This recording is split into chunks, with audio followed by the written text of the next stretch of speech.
Hello കൂട്ടുകാരെ, എല്ലാവർക്കും സുഖമല്ലേ? അപ്പം നമുക്കിത് സിമ്പിളായിട്ടൊരു കറി ഉണ്ടാക്കിയാലോ? അത് നല്ല ഹെൽത്തി ആയിട്ട് മീനൊന്നും ഇല്ലാത്ത സമയത്ത് ട്രൈ ചെയ്യാൻ പറ്റിയ ഒരു കറിയാണ്. അപ്പം ഇതെങ്ങനെ ഉണ്ടാക്കുന്നത് കണ്ടു നോക്കാം. അതിന് വേണ്ടി നമ്മുടെ ചാനൽ ഇതുവരെ സബ്സ്ക്രൈബ് ചെയ്ത ആരെങ്കിലും കാണുന്നുണ്ടെങ്കിൽ പ്ലീസ് ഒന്ന് സബ്സ്ക്രൈബ് ചെയ്ത് സപ്പോർട്ട് കൂടെ ചെയ്തേക്കണേ.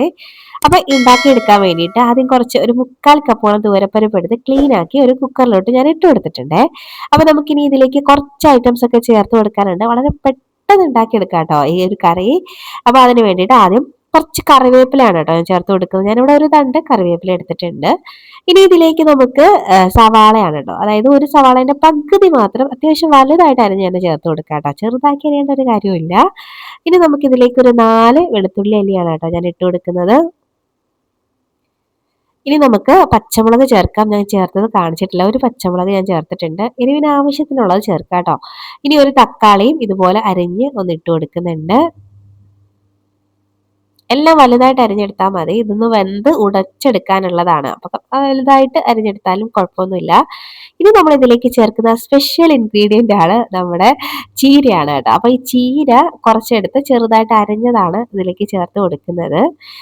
ചീര ചേർത്തതിന് ശേഷം നമുക്കൊരു 1/4 ടീസ്പൂണോളം മഞ്ഞൾപ്പൊടി ചേർത്ത് കൊടുക്കാം.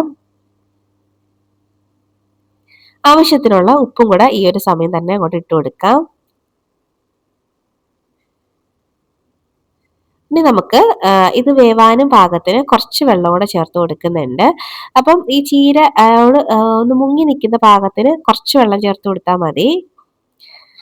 അപ്പൊ ആവശ്യത്തിന് വെള്ളം കൂടി ഒഴിച്ചു കൊടുക്കുന്നുണ്ട്.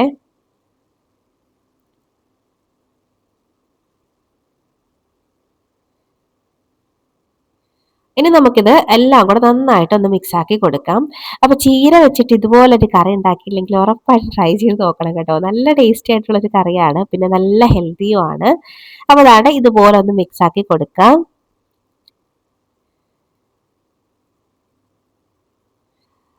ഇനി നമുക്ക് ഇതൊന്ന് അടച്ചു വെക്കാം. അടച്ചു വെച്ചിട്ട് ഒരു 3-4 വിസിൽ കേൾക്കുന്നവരെയും നല്ലപോലെ വേവിച്ചെടുക്കണം. ഇതൊക്കെ നന്നായിട്ട് വെന്തൊന്ന് ഉടഞ്ഞു കിട്ടണം കേട്ടോ. അപ്പൊ അതുവരെയും ഒന്ന് അടച്ചു വെച്ചിട്ട് വേവിച്ചെടുക്കാം.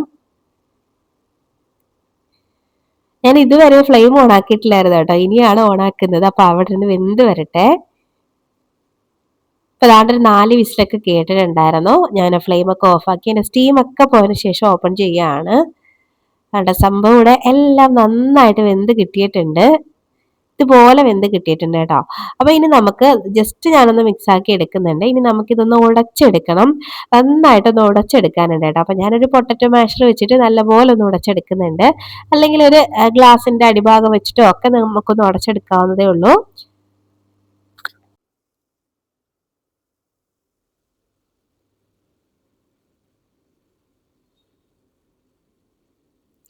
അപ്പൊ അതാണ്ടാണ്ട് ഞാൻ നന്നായിട്ട് ഉടച്ചെടുത്തിട്ടുണ്ട്. അപ്പൊ നമുക്കിനി ഇതിലൊരു കുഞ്ഞു താളിപ്പ് കൂടെ വേണം. അതും കൂടെ ആകുമ്പോഴത്തേന് കറി സെറ്റ് ആവും കേട്ടോ. അപ്പൊ അതിന് വേണ്ടിയിട്ട് ഞാനൊരു കൊച്ചു പാൻ ഒന്ന് എടുത്ത് അടുപ്പത്തേക്ക് വെച്ചിട്ടുണ്ട്. അപ്പൊ പാൻ ഒന്ന് ചൂടായി വരുമ്പോഴേക്കും അതിലേക്ക് വെളിച്ചെണ്ണ ചേർത്ത് കൊടുക്കാം. വെളിച്ചെണ്ണ ഒന്ന് ചൂടായി വരുമ്പോഴേക്ക് ഒരു 1/2 ടീസ്പൂണോളം കടുകാണ് കേട്ടോ ഇട്ട് കൊടുക്കുന്നത്. കടുക് ഇട്ട് കൊടുക്കുന്നുണ്ട്. ഇനി ഇതിലേക്ക് ഒരു 2 വറ്റൽമുളക് ഒന്ന് രണ്ടായിട്ട് കട്ട് ചെയ്ത് ചേർത്ത് കൊടുക്കാം.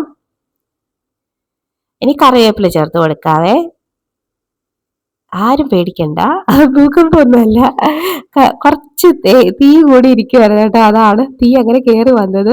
ഇനി ഒരു കളറിന് വേണ്ടി മാത്രം ഒരു 1/2 ടീസ്പൂൺ ഒക്കെ കാശ്മീരി ചില്ലിയാണ് ഇട്ട് കൊടുക്കുന്നത്. ഇനി ജസ്റ്റ് ഒന്ന് മിക്സ് ആക്കി എടുക്കാം. എന്നിട്ട് നമുക്ക് നേരെ നമ്മുടെ പരിപ്പ് കറിയിലോട്ട് ഒഴിച്ചു കൊടുക്കാം. ഇതൊഴിച്ച് ഉടനെ അങ്ങനെ മിക്സ് ആക്കാൻ നിൽക്കേണ്ട. ഇത്തിരി സമയം ഒന്ന് കഴിഞ്ഞതിന് ശേഷം ഒന്ന് മിക്സ് ആക്കി എടുത്തു കഴിഞ്ഞാൽ മതി. ഇതിന്റെ കൂടെ ഒരു മീൻ പൊരിച്ചതും കൂടെ ഉണ്ടെങ്കിൽ നമുക്ക് ചോറ് കഴിക്കാൻ വേറെ കറികളൊന്നും ആവശ്യമില്ല. നല്ല ടേസ്റ്റി ആയിട്ടുള്ള നല്ല ഹെൽത്തി ആയിട്ടുള്ള ഒരു കറിയാണ് കേട്ടോ. അപ്പൊ നമ്മുടെ കറി ഇവിടെ സെറ്റ് ആയിട്ട് വന്നിട്ടുണ്ട് കണ്ടോ. നല്ല കാണുമ്പോഴേ കഴിക്കാൻ തോന്നുന്ന ഒരു കറിയല്ലേ. ഇത് ചപ്പാത്തിന്റെ കൂടെ വേണമെങ്കിലും കഴിക്കാം കേട്ടോ, പക്ഷെ എനിക്ക് കൂടുതൽ ചോറിലൂടെ കഴിക്കാനാണ് ഇഷ്ടപ്പെട്ടത്. അപ്പൊ എന്തായാലും ഇതുപോലെ ട്രൈ ആക്കി നോക്കിയിട്ടില്ലെങ്കിൽ ട്രൈ ആക്കി നോക്കണേ. എന്നിട്ട് നിങ്ങളുടെ അഭിപ്രായം പറയാൻ മറക്കല്ലേ. അതുപോലെ വീഡിയോ ഇഷ്ടമാവുകയാണെങ്കിൽ ലൈക്ക് ചെയ്യണേ. അപ്പൊ ഇനി റെസിപ്പിയോടെ നമുക്ക് വീണ്ടും കാണാടോ. അതുവരേക്കും ബൈ.